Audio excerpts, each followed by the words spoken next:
All right.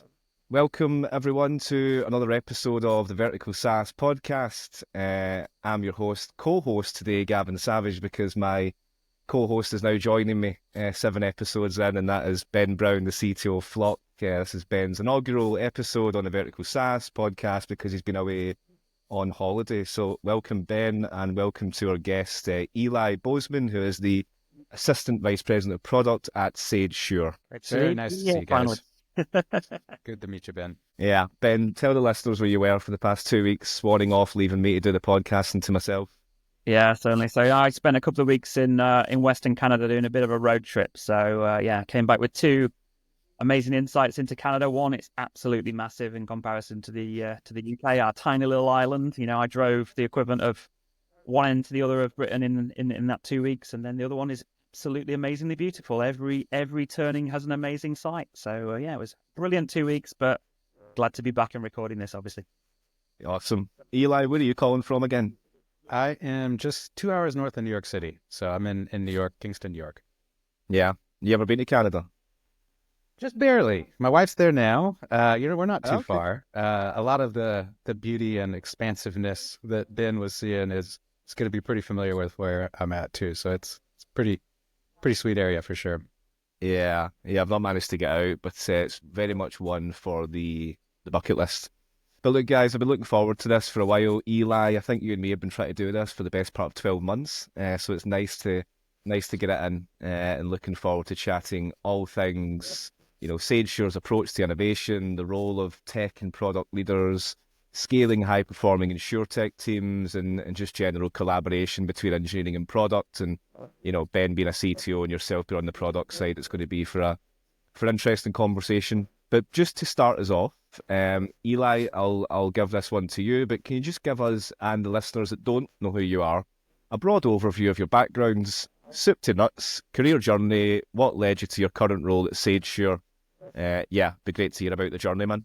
Yeah, you bet. So come from a town in a state you guys probably haven't even heard of, just a couple hundred people, and I went to University of Arkansas and studied information systems and economics, got a job at Deloitte Consulting, and I think, it was kind of an interesting moment because probably, the very first round of millennials kind of coming into the workforce, and mobile was such a big topic. And so I was kind of lucky to have a career where we got to start to rethink a lot of how big businesses and, companies are approaching problem solving, because you just kind of got to reinvent things with mobile. So I got really into rapid prototyping, used that as kind of a mechanism for helping people understand ideas really quickly, became pretty obsessed with that.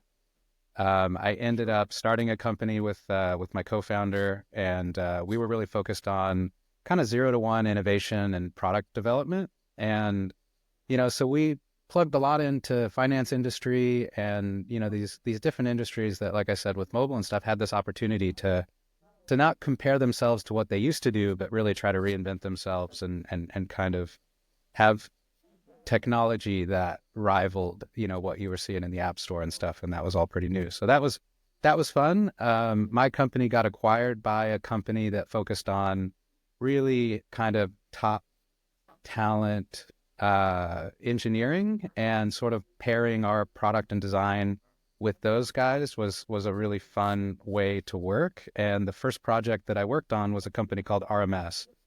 And RMS, in a lot of ways, is kind of the de facto.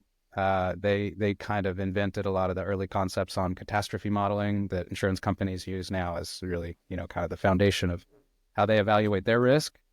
And was part of a team, sort of led user experience with them and trying to reinvent some of the platform and how people work to support this modeling and underwriting. From there, I started to kind of recognize, like, hey, this insurance industry, Lemonade came out, and we started to see some things that you could tell, like, wow, they're thinking about really proper new ways to reinvent this. So got excited by that. Became one of the very first hires at a company called Attune Insurance, and Attune was small business insurance. Again, kind of got this opportunity to be 0 to 1. We didn't have much when I started, and I think it was over almost 250 million in a few years after I left. So got to be a part of kind of creating something like that, watching it grow, really, a pivotal and exciting part of my career. And now I work for SageSure, and SageSure is probably the largest homeowner MGU in the country, and a company that, I just really deeply respect its expertise in, how it's approaching insurance and sort of its openness to embracing and supporting, like a really kind of innovative tech platform. So been excited to be here for 3 years now. Nice. What a journey, yeah. Ben, I think since it's your first time on, I think it makes sense to do the same for you. Yeah, perfect. So yeah, I think a lot of similarities in the journey, but also a couple of changes. So I graduated with computer science too many years ago now. Found myself in investment banking. Actually did a kind of placement role while I was doing my degree, and kind of found myself back in investment banking when I graduated. I'll mention the name of the bank. It was Lehman Brothers. Everybody remembers the name, and unfortunately, it was 2007 when I joined. So, Wow. 2008 September. I remember the day I was there. On the day that I walked into the building with all the cameras outside, trying to take pictures of people. So It was an interesting day, and an interesting first year in your career. I took that as a bit of an opportunity to try something different, and jumped into a much smaller organization in the employee benefits and pensions industry. And over the next 9 years, we grew that team. I was probably engineer number 4 in a 12-person team when we started. I was head of engineering for a 110-person organization owned by a FTSE 100 by the time we ended. And that went through 2 acquisitions, and that was where I grew from an individual contributor to a manager. Then spent a couple of years in startup world. Did a bit of time at Gusto. Tried to understand what engineering was like at a kind of large scale, and spent a couple of years working for InsureTech on their QuickBooks product to really try and understand. I was so fascinated by how do you get 5,000 engineers across the globe to actually build this thing? What patterns that I've been using in these small teams can you kind of still use, and what needs to be different? Then after that, took my first step into kind of CTOing, and took on a role in an electric vehicle startup called Onto. Unfortunately, timing-wise, not the best time, but an amazing company. Went through an amazing journey for the first 2 years, growing the organization, growing the fleet. Unfortunately, hit a bit of a snag when the value of the electric vehicles dropped significantly, and unfortunately, that went into administration last September 2023. And then since then, been working for my first step in the insurance industry, which is certainly what I'm looking to kind of talk with Eli about today, is find out a little bit more about his deep expertise over a number of years in insurance, because it's only my first year. Flock is a commercial fleet insurer. We use data to predict risk and then educate our drivers on safety. And yeah, been there for just over a year, CTO of that. Nice. Love it. 2 fantastic journeys, and as you say, it's very similar, but also have different entrepreneurial points. Sitting with 2 InsureTech, Ben, first year in InsureTech, but previously you were working a lot with insurers, given the nature of what you were building at Onto. What's your guys' assessments of the market, from an InsureTech perspective, say over the past 2 years? Let's talk about 2023, and as we now approach, amazingly enough, the end of 2024. I don't know how we're actually here, but what's like your assessment of the market? Just very open question. Just what have you been seeing? What have you been noticing? Any trends? Anything that's drastically changed in the past 2 years for the better or for the worse? Yeah, maybe I'll take that one. Kind of haven't seen a little bit more over the last handful of years. I definitely feel like we're hitting this world of InsureTech 2.0. And I think what's so exciting about it is you're seeing a lot of people who were a part of InsureTech 1.0, and you're seeing people that, now are coming to the table with experience and not exclusively trying to just be, disruptors with no understanding of the complexities of the industry, but people that are now kind of coming to the table as disruptors who appreciate and understand the complexity of the industry. And I feel like, in my time, that's probably one of the biggest shifts that I've seen. And, obviously now we're starting to kind of see a new wave of how people work with AI, and starting to, I think, be an industry that feels like it really is kind of an early adopter in a lot of what's happening out there, and no shortage of opportunities of what it's going to be able to really influence and change. So it's kind of becoming an exciting place to be, if you ask me. And being able to see, I was telling Ben just before we started recording, you know, seeing a company like Flock, like I had never heard of them before, but you know, you're starting to see these companies, and you're starting to kind of just, even looking at their website, see these approaches that are like, wow, this is such a interesting approach that is so much more than we're just going to reduce friction and, you know, get really good at marketing. And I think that's another thing that's just such a fun sign of maturity. And it makes it a lot more interesting for people like me when you're kind of like looking around the landscape, and you're not just looking at kind of incumbent carriers and things, but you're starting to see these companies that, you know, have the runway and the talent to really make a change, and are approaching it, I think, in a more creative and kind of disciplined way. I don't know what it's been like on the other side of the pond, but I think, you know, 2023 probably was a bit of a, you know, turbulent year for all kind of VC funded startups, and I think that did certainly impacted the InsureTech industry in the UK. And you know, I think Flock lost a number of its kind of competitors in that journey. I think we were lucky to got some funding at the right point in time, and then spent that funding wisely, which is definitely not luck. That's definitely by design. But I think one of the things I'd never realized before I got into the insurance industry was, you know, working for VCs. There's clearly growth is a big thing, but I'd never realized how easy it was in an InsureTech to really screw up that growth, because you write the wrong business, if you like. That's very different to perhaps, I don't know, consumer tech. Don't know how you've found that, Eli. Oh yeah.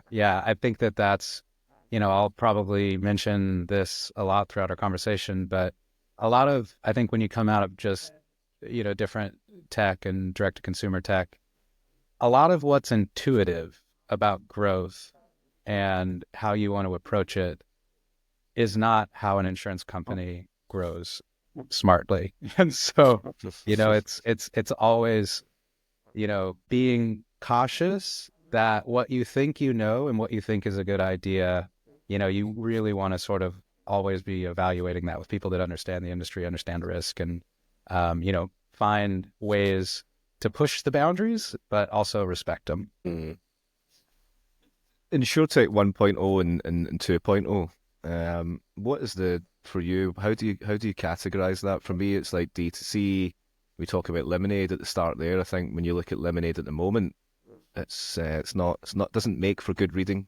The D2C aspect of it. How do you kind of define it from your experience, Eli, in terms of that InsureTech wave 1.0 to where we are now?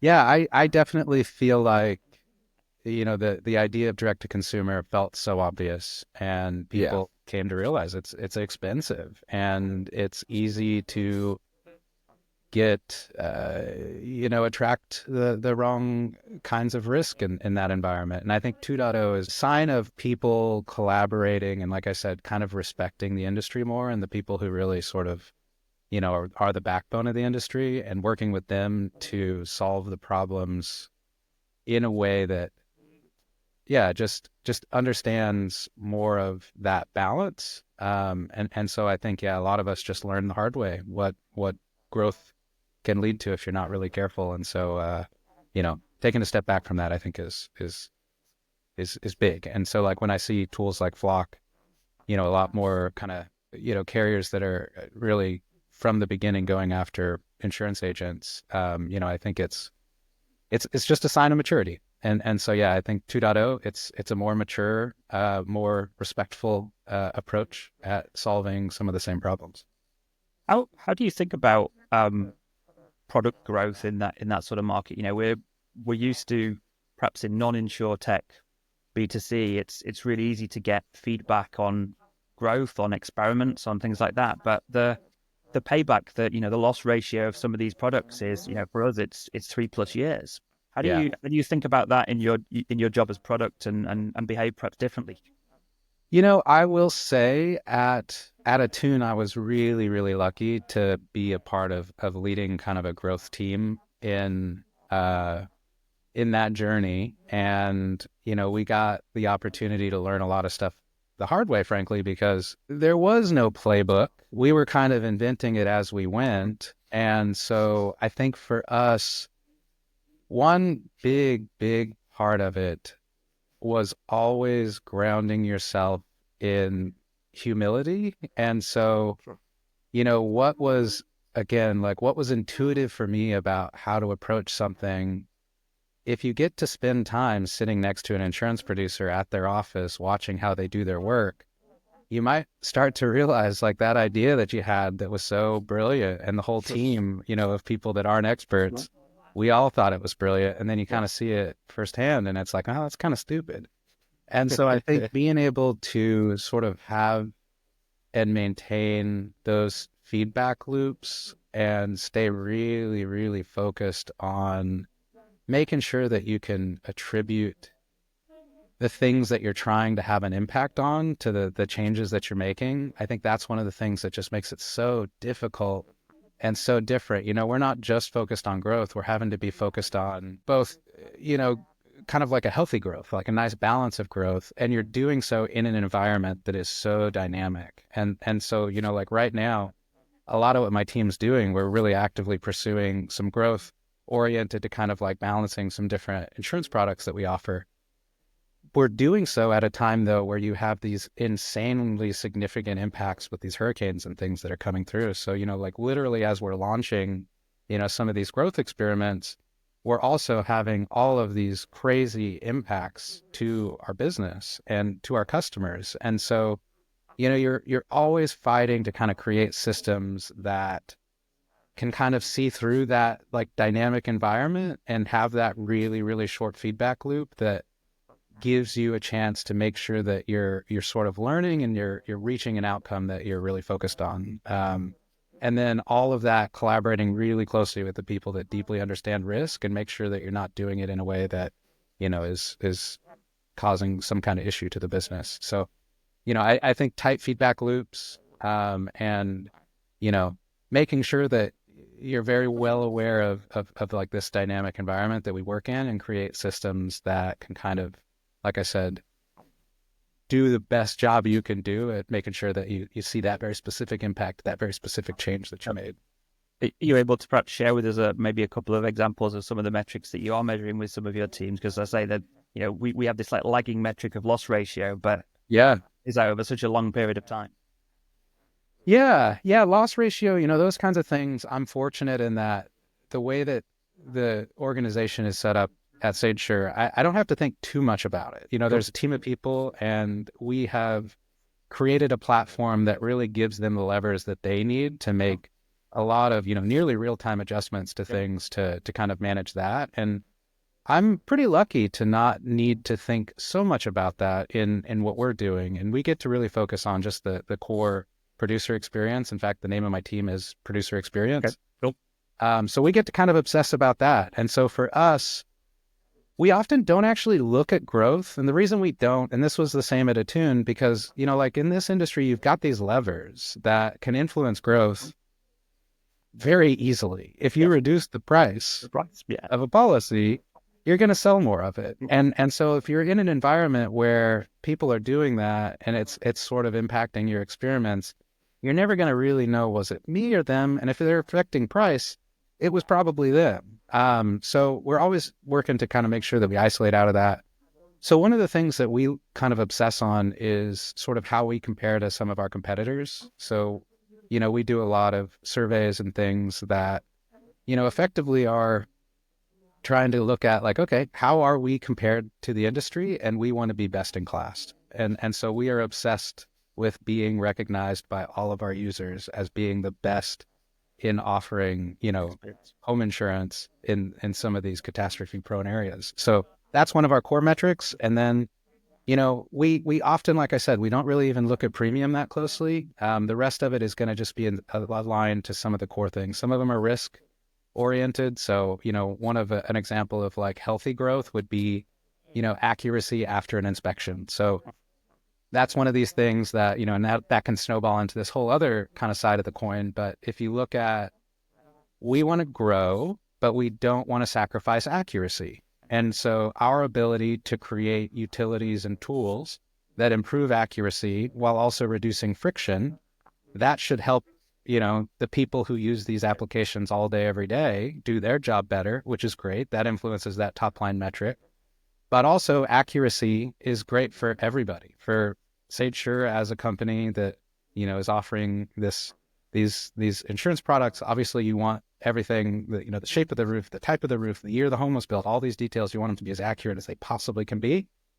And if you get that right up front, that means it's just going to be smooth for everybody. And so that's kind of an example how, we might take a top line sort of growth metric, which in our case is going to be sort of satisfaction and relative baseline to our competitors, and then start to also plug in something like a risk attribute that really helps our business, but also provides, some real benefit to our users. So I think kind of figuring out that, like weaving all of that together all the time, that's kind of how we approach growth. And that's kind of a fundamental philosophy of how we've, been kind of organizing our software teams and building up our technology. Interesting. Ben, how do you measure it over at Flock? Or how have you previously measured it? Is it quite different? Yeah, I think it's something we're still playing with. So, ultimately, what are our carriers looking at? We're an MGA. We work with carriers. We're not an insurance company. So our carriers care about loss ratio. And I think we've been, experimenting and battling with this idea of how do we, what are our kind of leading indicators we can use within the product. I think we're probably the area we focus a lot around is driver safety. So essentially being able to show that we can make drivers and fleets safer should be a leading indicator towards less claims and therefore should be an indicator towards lower loss ratios. So that's probably where our sweet spot sits. So it's that kind of safety scores for want of a. Nice. And over the years, Eli, that you've been with SageSure, what's been the high points? Like, what's been the really big highs, big innovations you're proud of, and maybe that spills out into this year. Maybe you're doing a lot of stuff with AI. I'm not too sure, but yeah, I'd be keen to get a little bit of insight into the highs, and then I'm going to ask you about the lows. Yeah. Yeah, from the highs, the market has, over the last couple of years, kind of dictated where we needed to focus. And the name of the game for SageSure was capacity. And so we wanted to make sure that we were never in a position where we kind of jeopardized the trust that we have with our agents by, being in a position where we can't offer them insurance to sell. Like that is just such a critical and important part of this. And Ben, what you were saying just kind of reminded me of another thing that I think is kind of reminiscent of like how Insurance 2.0 or InsureTech 2.0 is working, where you're recognizing that risk capital partner, that's a customer. You've got to keep them happy. And if you don't, doesn't matter how much venture capital you've got, you're not going to be in a position to offer anything. If you don't have products to sell, then what good is the business? And so, recognizing that I think is so critical. But I think that is a piece that I am really excited about. I wouldn't even know how to count how many new products we've been able, insurance products we've been able to release in the last couple of years, but it's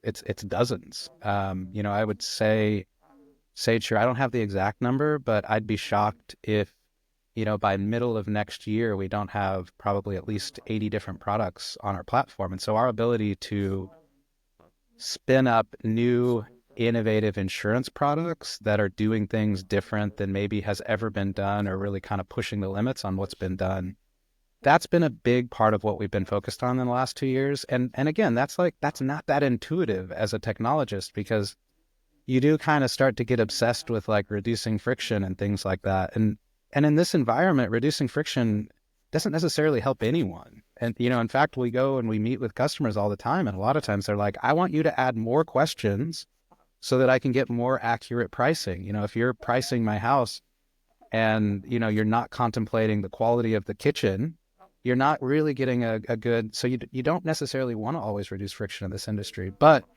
I think the focus that I'm probably most excited about as far as kind of, innovation that we've led is introducing a lot of tools that make it really, really easy for people to start with us. So we've integrated a lot of really interesting satellite, kind of proprietary satellite imagery. We definitely recognize kind of like how people work. When you go to their office and you see like, okay, somebody's got 2 big monitors and they're quoting a risk with 15 tabs of these different carriers. They're using their agency management system. They've got Zillow, I don't know what the equivalent is in the UK, but, these real estate platforms, they've got, all these different things that are coming from, local, tax entities and things that are collecting all these different details about a house. And, we kind of had an insight that it's like, man, in order to get a quote, we are running so many of these really interesting services in the background. And traditionally, we're just hiding them. It's all stuff that goes into the pricing and the eligibility and the underwriting and things like that. But I think the big insight for us is like, let's pull that forward. That information is useful for an insurance agent. And I think we're really close to starting to introduce some AI to kind of like further evolve that. So if you think about it, for us, like I was saying, reducing friction, that right now is us saying like, well, we want you to get the type of the roof right, the shape of the roof right. So what are the utilities that we can put in front of you that let you get that? And now we're starting to also introduce some AI that starts to make some, informed recommendations. Recommendations is a little bit of a tricky word in this industry, but, it's kind of like, here's what we think this is, and we need you to validate it. But we don't want you to have to go to 15 different websites to go validate it. Just come to us. We've got that really, full suite of tools that make your job and your life a lot easier. And then, like I was saying, we've got all these products that we can sell. So that's I think kind of like where we've gotten to is by building up this big catalog of insurance products and then enabling some of these tools that make people's lives better and easier, that don't sacrifice accuracy or any type of discipline. It's kind of like bringing all that together in the last few years has been a really exciting kind of journey that we've been on. And we're about to reinvent everything. We just did a kind of our first little preview to some insurance agents this week, actually, to show them how we're rethinking it. And I am so excited for the direction we're going, because I think it's kind of, like I said, it's pushing the boundaries on what any of these guys have seen before. And it's starting to incorporate, some pretty fun tactics that are common everywhere else on the web, but certainly not in this industry. Are you building the cat models from like scratch? Are you building them in house, or are you kind of partnering with people on those kind of that side of things?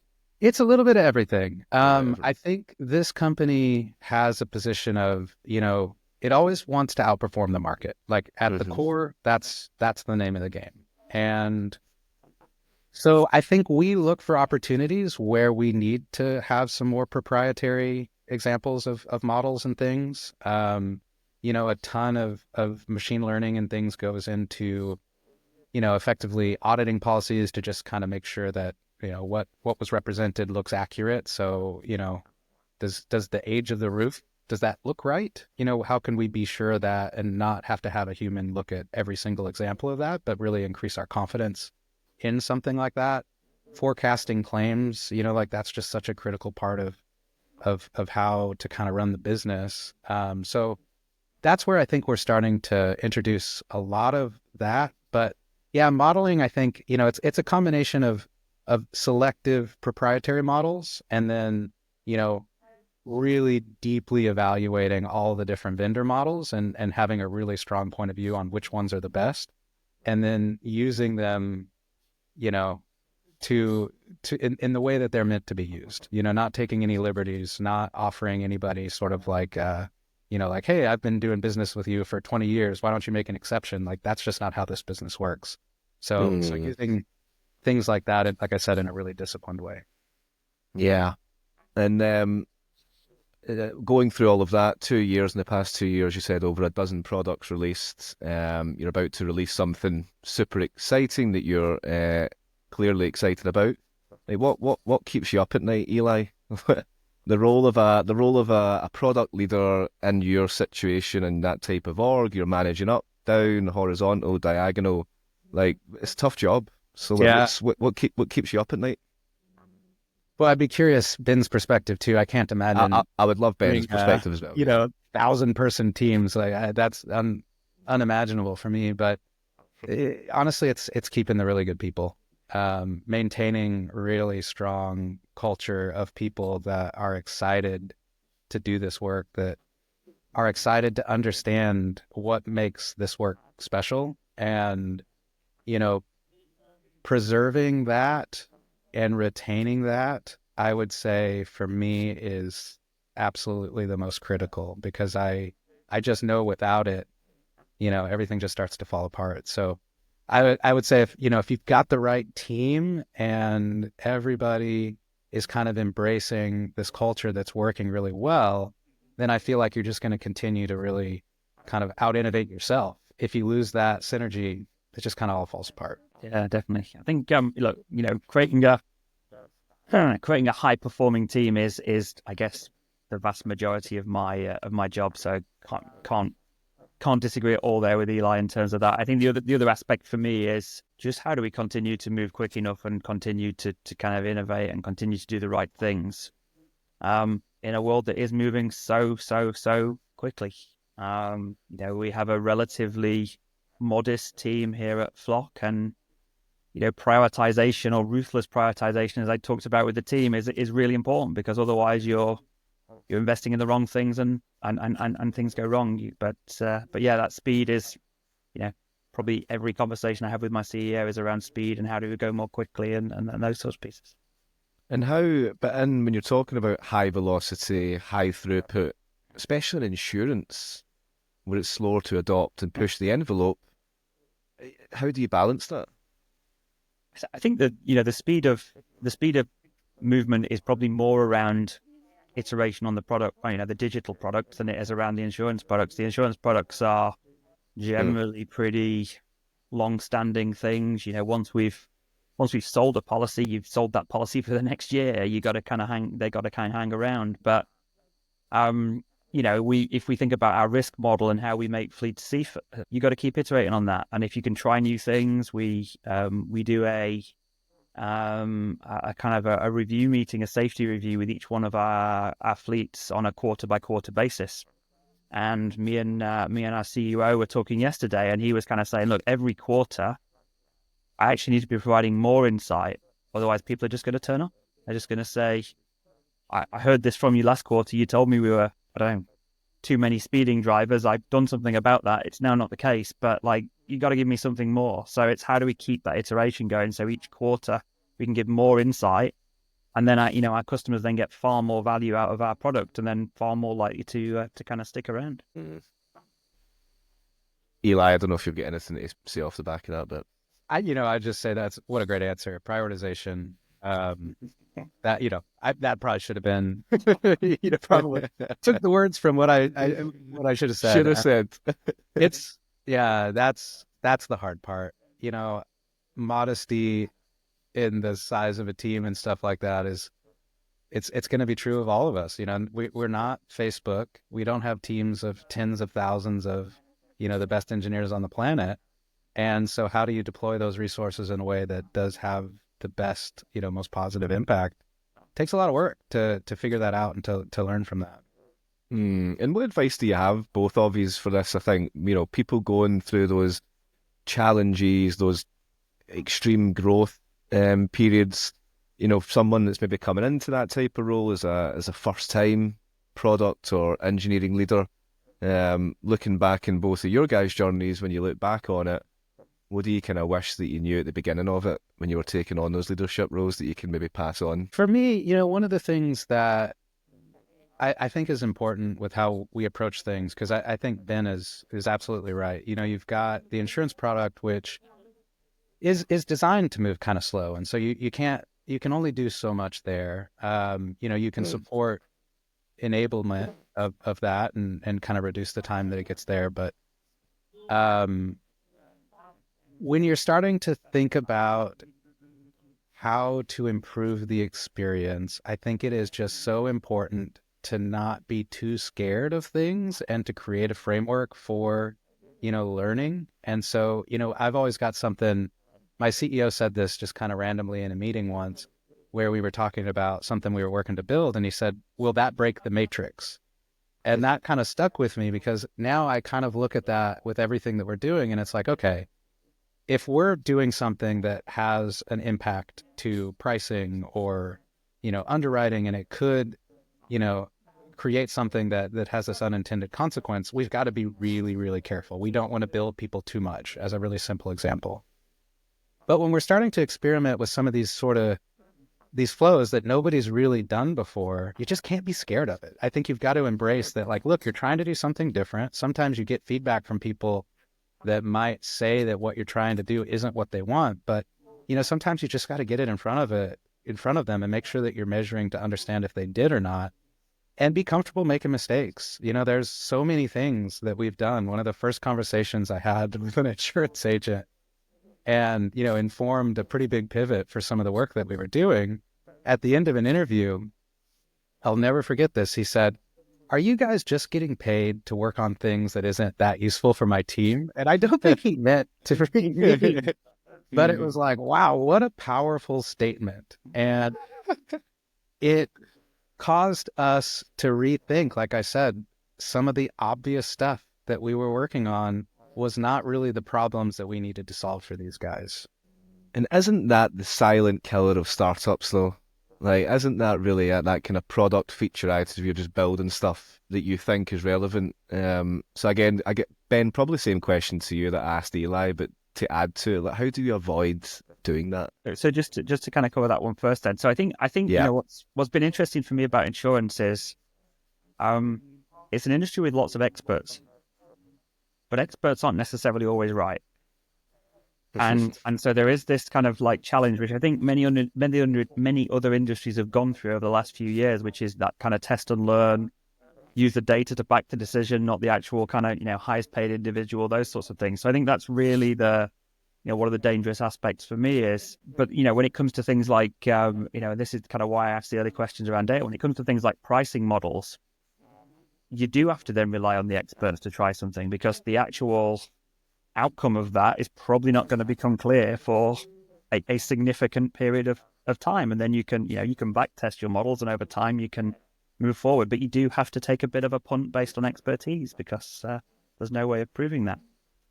I think it's come back to your kind of earlier point on, on the kind of what have I learned through that kind of growth phase.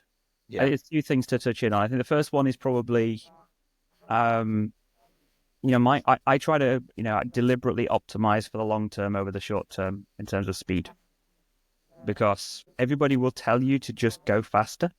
And I'd probably argue everybody can go faster. Any company can go faster over the next 3 weeks. It takes a really good team and a good organization to go really much faster over the next 3 years.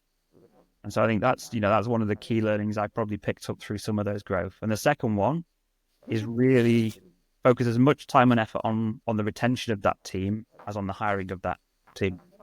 Because it's quite easy to get into a situation where it's one in, one out, or even one in and more out if you don't really look after that team through that kind of hyper growth period. So I probably spend a lot of time thinking about, how do we maintain and keep a set of people, as well as how do we kind of go out and hire new people. And you got to trust them. When you're hiring the best people, that's one of the things, my job in a lot of ways is kind of being an advocate of different people. So, more often than not, it's like an advocate of our users, but it also requires me to be an advocate of the team. And so when you have, these absolute top performing software engineers, when they say, hey, we need to slow down, we need to kind of back up, sometimes that's hard for people, kind of leading the company to hear. And so making sure that, you give them that space to make sure that, they're able to do their craft as well as they can. I think that is such a big part of, making sure that you've got the right culture, and, also finding the moments where you can't. Sometimes you've got this little moment, this little opportunity, and, also getting them comfortable with like, hey, we'll come back. If this thing works out, it probably won't, but if it does, we'll come back. We'll fix it. but I need you right now to optimize for speed. And so always sort of being an advocate of, you know, which one of those sort of, directions you need to go is I think super, super important to kind of like maintaining that really healthy team culture.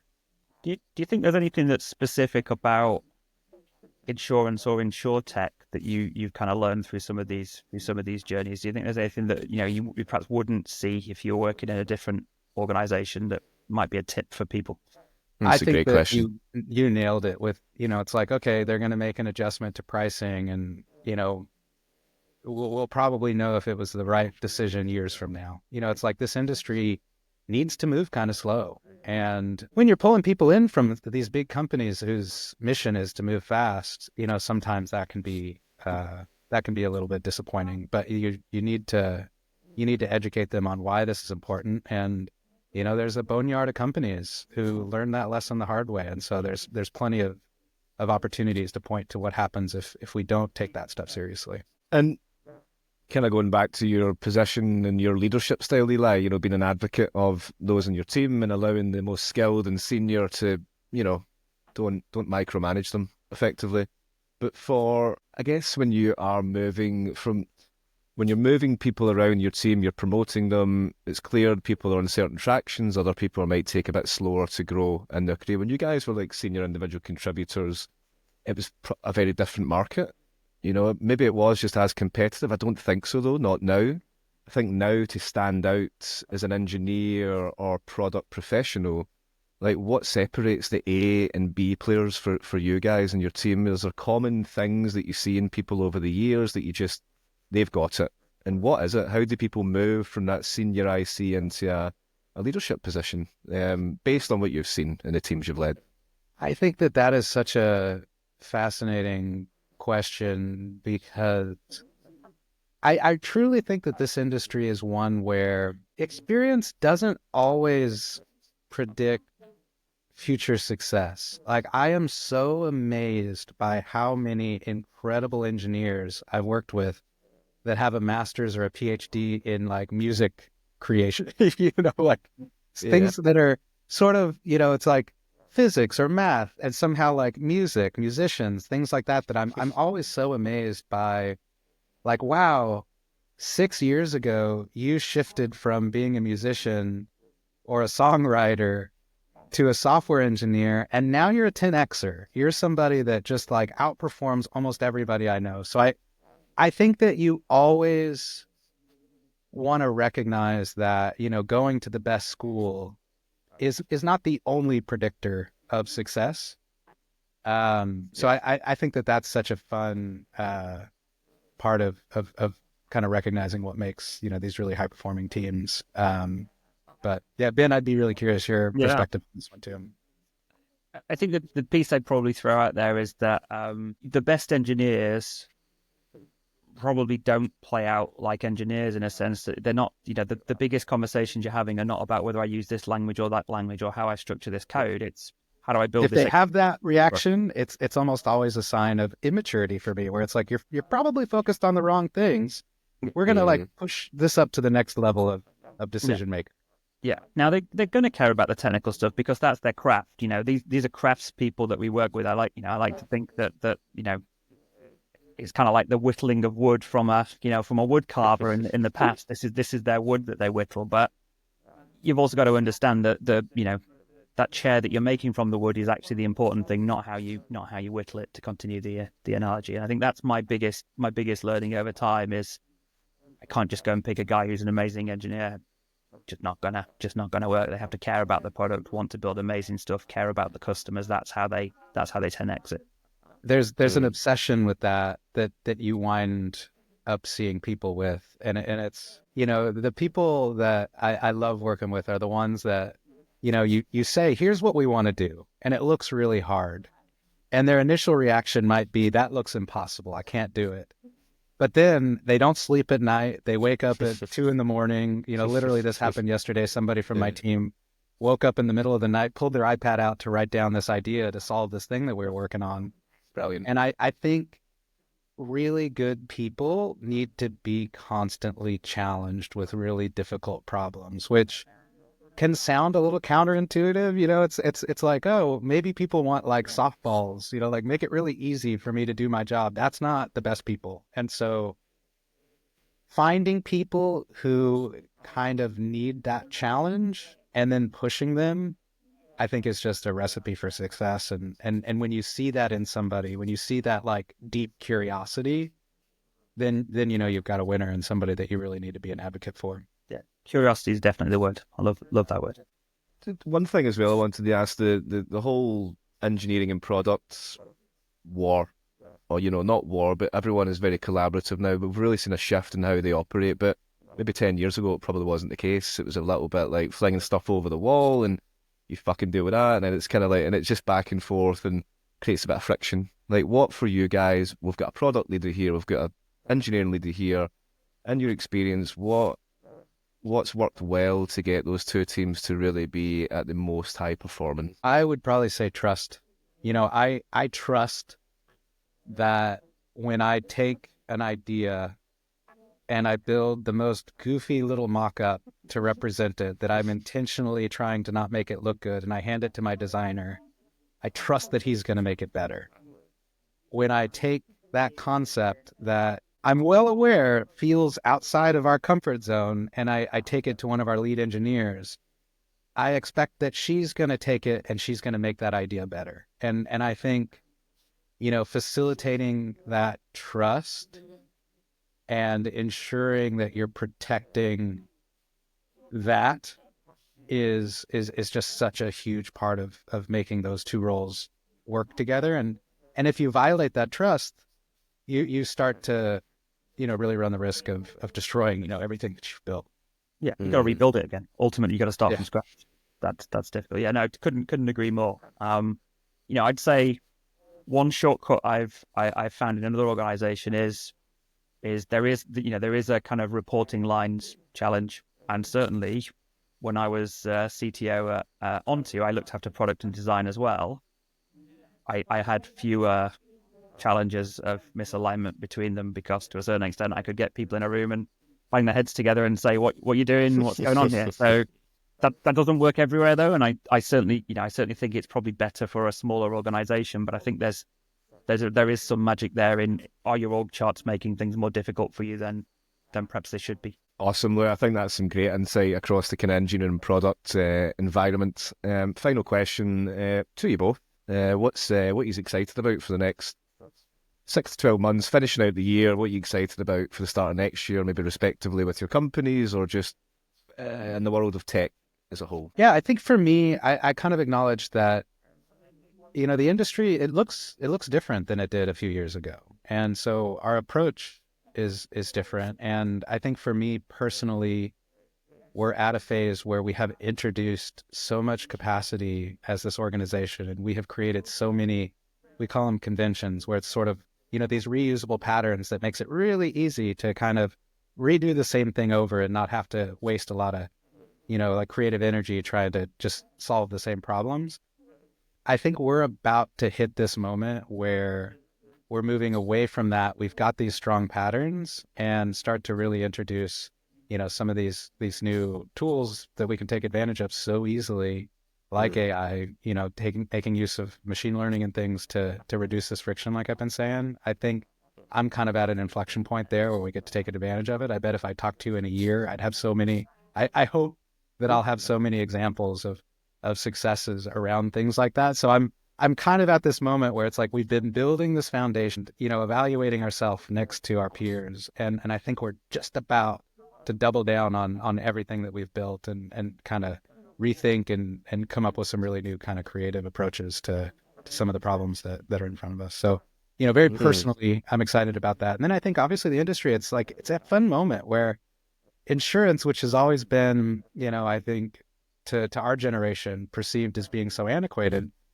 all of a sudden it's kind of like, well, it's the granddad of, machine learning and, data science in so many ways, with actuarial science being this thing that's centuries old in this industry. And now we're kind of having this moment where it's like, some of the more traditional people in the industry, it's how they've always been thinking. And so now you're just starting to kind of see it applied in different places. And the industry kind of gets to have this moment where it's like, yeah, no, in many ways, we're kind of ahead of the times, and we're leading a lot of this really interesting stuff that's solving real problems. I think right now, so much of that energy goes into marketing and influencing us to do things in our day-to-day, and that's sort of the first wave of a lot of this. And now insurance has this opportunity to apply it to something that, means everything to so many people. And so I think that for the industry is something that is so exciting. And, it's an honor that the industry has earned, and it finally kind of gets to like flex on everybody else and take advantage of that expertise. What an answer. We're closer to the start of the journey than the end of the journey, I'd say. In both those things you talked about there, AI and the insurance world. And I think that means there's masses of learning and change that's going to happen over the next few years. And that's kind of, what excites me. I think, loads of the stuff we've seen, especially in the AI stuff, is amazing concepts or amazing demos. I can see us getting closer to unlocking all of that value on a regular basis. So I absolutely love that as a great when we can actually start to use this stuff for some really great ideas. And I think then the second thing is that I don't know, I can't talk for too much what it's like in the States, but we've gone through a lot of in Europe, a lot of evolution in financial services has been focused really around banking and payments and those sorts of areas.